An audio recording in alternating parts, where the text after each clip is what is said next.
to kick off this morning, we're going much further afield. We are going to Saudi Arabia because the Saudi window came to a close last night.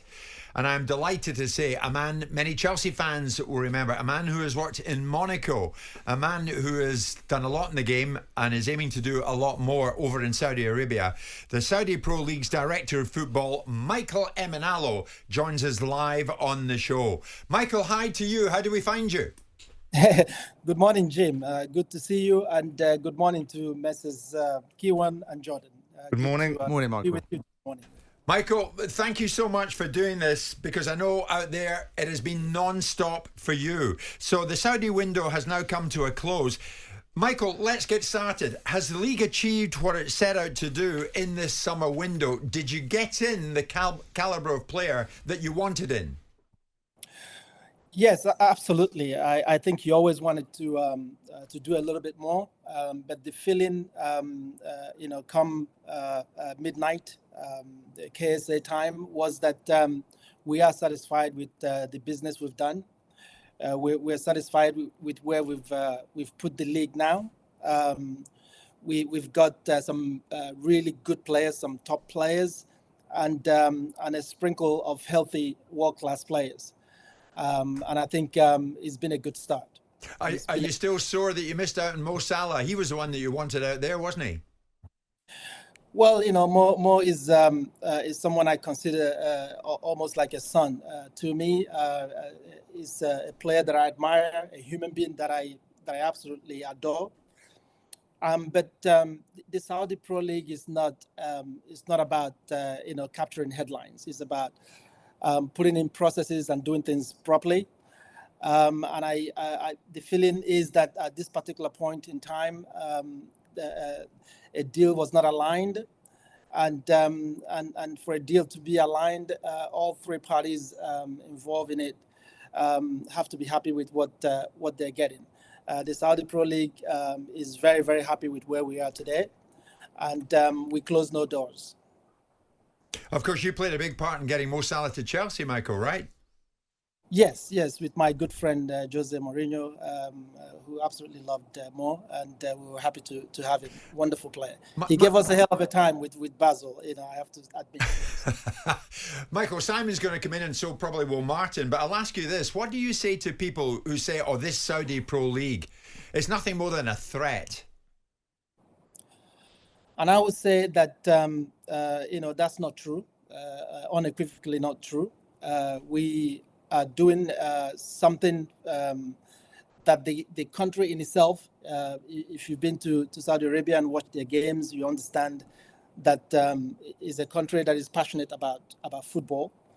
And first and foremost, that's what the stakeholders wanted to do, is to give back to the country where 80% of its people are involved or interested in football. And again, we are also in the business. We're all in one global business in the industry in the football industry. And however we can enhance the industry, we will do so. And I think our entrance into as big players in the industry will only bode well for everybody. Michael, with that observation, yes, about the acknowledgement of the fact that football is a global sport, I don't think anybody in their sane mind would object to any country developing their league and enhancing the opportunity to bring football as a primary sport or a big sport in their country. The challenge that people have is that it's moment in time it looks like you're a disruptor because of the economics that you're bringing to bear. Do you envisage a point anytime soon where you will start to adhere to the governance of worldwide football, with things like financial fair play being at the centre of it? Well, I think to start off, part of the job that we have at the SPL and its organization and mandate is actually to help professionalize the processes and the efficiency of management of football in the KSA. And in so doing, the intention is to ultimately adhere to the rules and regulations of world football. Yeah. So that's why we're there. That's the first thing that do you see that happening with any imminency? Because, I mean, I note your point about professionalising your sport in KSI and making it something that runs in a certain way and operates in a certain way to the highest standards, and the economics that you bring to bear, I imagine, will help achieve that. But going back to the central point, which is, do you see in the immediate future that mentality? Because right now, what you're doing is you're spending enormous amounts of money. English football clubs are very happy to receive it because you're paying over the odds for our players, and we're happy with that because it fuels part of the Premier League.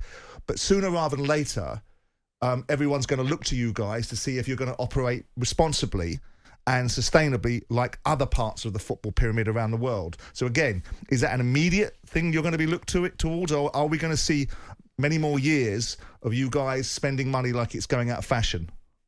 I understand your question, Simon, but I reject the insinuation that this is a throw money at it process. This is a well thought out and a well planned process that's been in the offing for a very, very long time. Driven by money. We've always the intention has always been to adhere to whatever the mandate of world football, as you put it. There are countries in the world who will look at the Premier League and say that the Premier League is overpaying, and that was the thought. But Michael, you're driving a bus. It's not about transfer values. You're driving a bus through salaries. You're turning the whole thing on its head. You guys aren't paying economic worth. You're paying 5 times economic worth to be able to attract players, which I understand is at the beginning of a curve. And my concern is, if I have a concern, is that this continues. So I don't know what you would reject or what you think I'm insinuating. I'm not insinuating. I'm stating it. At this moment in time, the only lure that you guys have is economic and financial. Is that true, Michael? The only thing Saudi Pro League can offer is money, and bucket loads of it. No, I don't think that's true. I think it's only true in the sense that that's always been the case. When people made their journeys to the Serie A years back in the 90s, it was also because there was some economic incentive, but it's also because with those kind of economic incentives come a realization that the levels and the ambitions and the qualities will ultimately improve.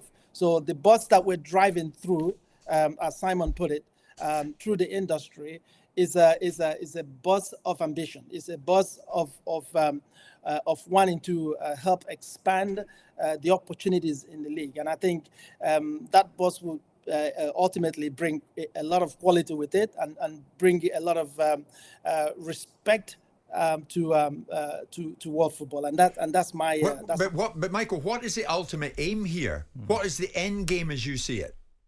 The end game, first and foremost, is to give something back to the people of the kingdom, so that they can enjoy the sport that they love. And the second part of that is that we are in a business where we have an opportunity to do things right, and we want to do it well, and we want to compete. We want to develop the sport to be one of the best globally. But first, it's been the Saudi Pro League has been one of the best leagues in Asia, and now we want to take that global, and we want to make our mark. And in so doing, we want to respect all the rules and regulations and all the tenets of the game. In so doing, but our ultimate goal is to be one of the best in the world and to help enhance the game for everybody that's involved. Michael, I'm just concerned about how you expect to join up with the rest of football. So in the wider globally, yes. You initially want to grow your own league, but how then do you integrate then into a so-called Champions League? I mean, is it even possible, or can you not do something within the Gulf area that you're actually in yourself before you look to go towards Europe? Is that indeed the aim, Michael? Do you want to burst onto the Champions League scene sometime soon? No, I think I don't know where that's coming from. I think that's somebody just taking a very dreamy leap into a far-fetched future. I think our goal, as Martin clearly pointed out, is to take quality baby steps, and the first step is to stabilize our league. Make it very entertaining for our fans. And in so doing, endear fans around the world to pay attention to what we're doing. And Martin, that's how we hope to integrate to integrate world football as. So concentrate on your league, make it as strong as possible. I mean, the amount of players going your way is incredible. So this will be the plan year on year, transfer window after transfer window. You're bringing in the best players in Europe. No. I don't think that would be it wouldn't be the exact model. Some of the top players we've signed on 3 to 4 year contracts. You only have an opportunity for 8 foreigners per team as it stands now. So I think we have to move at some point to other aspects of football and club development. Infrastructures, facilities, development of young players. Encouragement of leadership values from the top players that we've brought in. And Michael, with respect, you do say that clubs within the Saudi Pro League are not out to disrupt. Yes. But many Liverpool fans last week were holding their hands above their heads when Sam Matterface came into this studio and said to us live on air, Al Ittihad have bid 150 million for Salah and probably would go to 200 million. And Liverpool fans felt disrupted. Well, I said that we intend to disrupt to enhance, and by that I mean that we will do things correctly. And as you've seen, Mo Salah have remained at Liverpool, I remember a time when I was just about to join Monaco, and a certain player that I would have loved to have remain in the club was sold to another club for 168 million. It didn't seem as disruptive, and there wasn't all these uproar about, this is the business of football.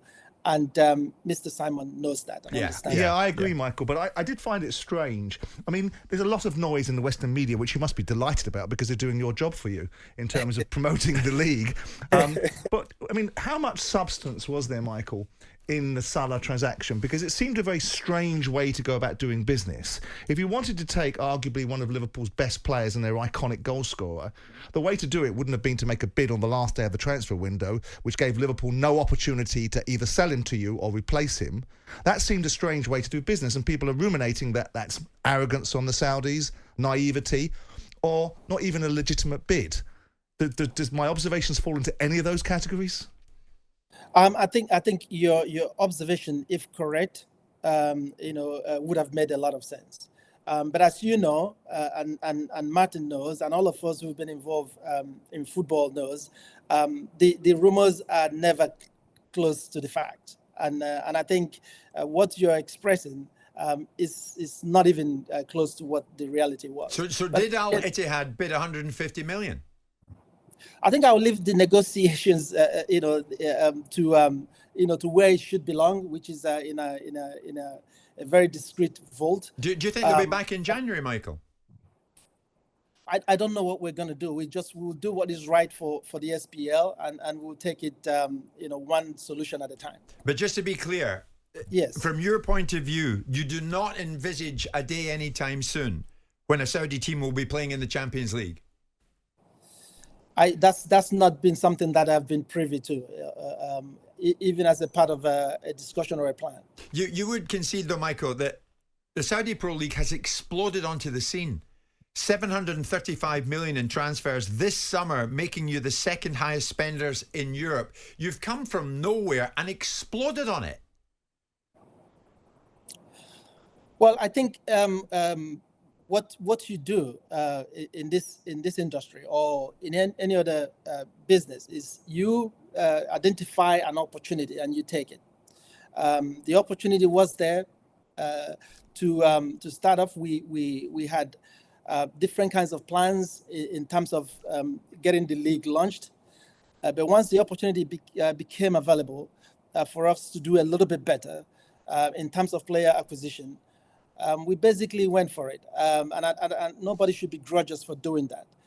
Ultimately, what we want to do, I reiterate, is to grow the league for us, for the people of the Kingdom of Saudi Arabia, and globally. That's our intention, and we will do it respecting whatever rules and regulations are in place, and abiding, by the tenets of all the organizations that that have a hand in making our sport run smoothly. Jim White and Simon Jordan. Monday to Friday mornings from 10 on AM, on DAB, via the talkSPORT app and on your smart speaker. talkSPORT.